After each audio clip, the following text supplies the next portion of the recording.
I want to ask you guys a question today. What are you actually called to do? This idea of like calling or having this idea of your life is meant to be in a certain direction might be new to you.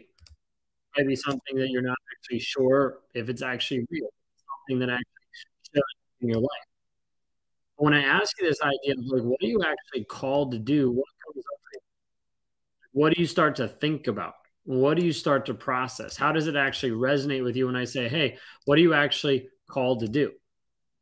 You see, I think everybody has an opportunity in their lives to actually fulfill and do the things in their life that they need to do. They have the opportunity to be able to grow and change and develop and become the person that they're actually called to be. The person, not just that they want to be, but the person that they think, hey, this is actually who I think and who I want to be as I continue to grow, change, and develop. What does that look like for you? I want you to kind of consider the idea of today of like, what do you actually want in your life? This could be you want peace. You could want a good relationship. You could want to be in a certain place, to have a certain house, to look a certain way, to act a certain way, to have a certain amount of kids, whatever it might be. What do you actually want? I want you to consider like, what does that actually look like in your life?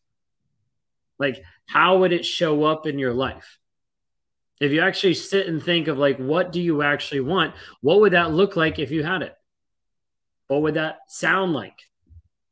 How would it show up in your life?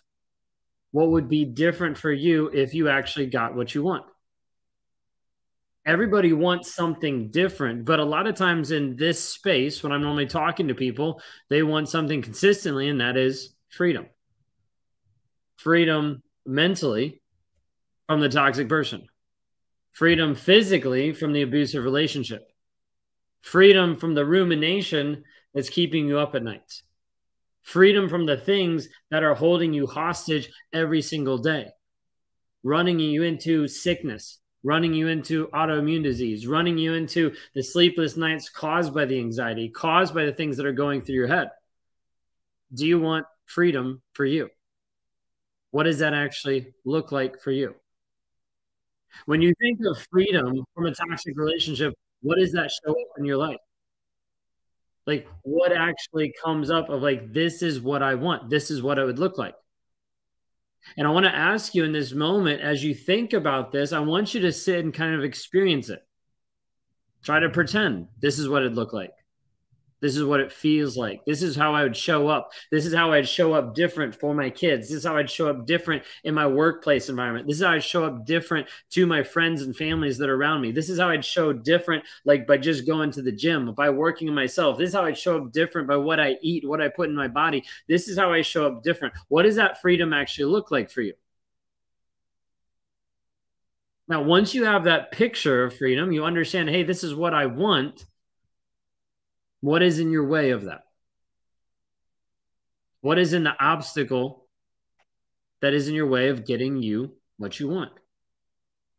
The freedom that you desperately crave, the life that you desperately want to live, the connectedness you want to feel with maybe another person or just yourself of understanding who you are. What is the obstacle that is actually in your way?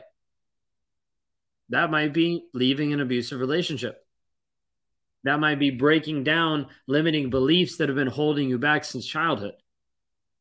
That might be working through different things in your life that you need to make different moves mentally, emotionally, physically, financially to be able to get you to the direction that you want. What is an obstacle that's actually holding you back? Maybe you're afraid of what the future might be. There's this fear of like, I don't know what I'm going to do next. I don't know how it's going to work out. I don't know what's happening.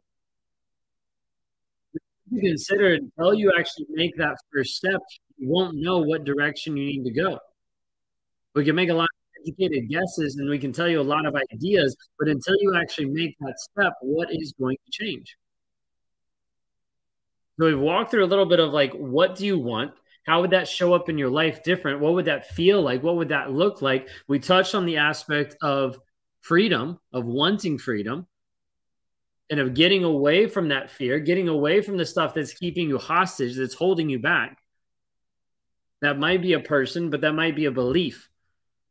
More than anything, it's probably a belief, a limiting thought that you're not good enough, that the things you do aren't good enough. Like if you were better, then this person wouldn't have left you, or this person wouldn't have abused you. Getting past this fear is a big obstacle. Now, the question is, if you know what the obstacle is and you know what you want, how do we actually get past that?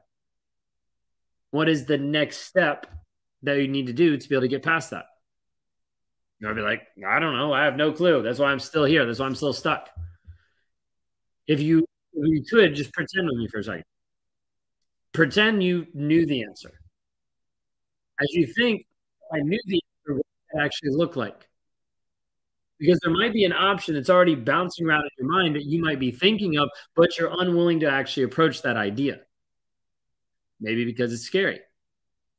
Maybe because it's frustrating. Maybe because it's hard. What does that actually look like for you? The end of the day, like moving forward to this place of freedom, you need to start doing things to move past the obstacle that's actually keeping you from that freedom.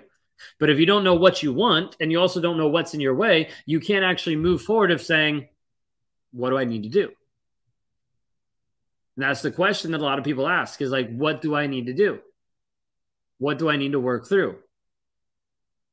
So what is next for you? What is the next step that you need to take in order to make this move? Some of you, it might just be learning about narcissistic abuse. It might be trying to understand it, trying to figure it out, trying to have a depth to it. Some of it might be trying to break the trauma bond, get out of the ruminations, get free mentally and emotionally because you're in or you're even out of the relationship and you're still stuck in a trauma bond. Like you have to be able to start to identify, this is where I'm at. Once you identify this is where I'm at, then we can start identifying the moves that need to be made. Like I walk through this step by step when I'm working with different clients and working in coaching situations saying, hey, how do we know what you want? How do we know like what the obstacle is? And then how do we actually work past this? What is the first thing that you need to do to work past this? Like we have to be able to take a step in that right direction. Now, the right direction could be getting into therapy, could be filing a protective order, could be leaving the relationship, could be working with a coach, could be working with anybody, could be talking to your friends or your family, could be establishing a relationship with one of your friends that's been broken because of a toxic relationship, someone that you actually trust, getting support. Like the aspect here of like moving forward is you have to be able to identify where you're at, what you want, what the obstacle is in between, and then what you need to do to get there.